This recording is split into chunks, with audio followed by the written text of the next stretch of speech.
Ferrari's new V12 Supercar seen in its production body, and this is only the second time, but here are the new details we now know about this upcoming beast. What's good, guys? Welcome back to Ron's Rides. Welcome back to the channel. Welcome back to another video where the 812 Superfast doesn't feel at all that old, but it has been around for about 6 years, maybe 6.5 years, having debuted at the Geneva Motor Show back in March 2017. Now, the GTS convertible followed in September 2019, while the hardcore Competizione versions of the two body styles landed in May of 2021. Now, while supercars don't follow the typical life cycle of 6 to 7 years, increasingly stiffer competition forces the elite brands to renew their models sooner. Now, we've been seeing spot shots of Ferrari's new front-end supercar for a while now, but this is only the second time we're seeing the V12 machine with its full production body.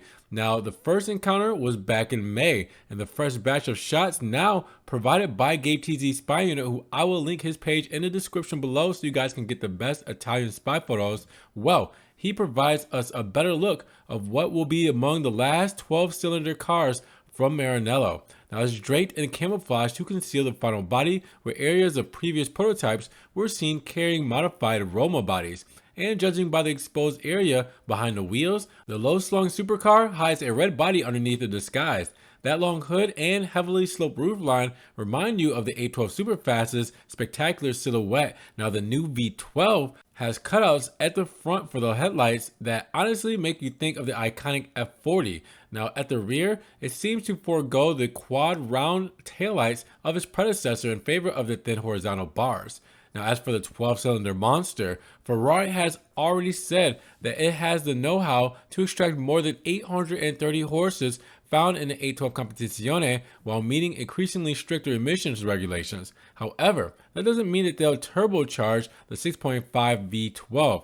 If forced induction is not the agenda, well, I'm not exactly sure if we should expect a major bump in its output, since it's trickier to accomplish with a naturally aspirated engine.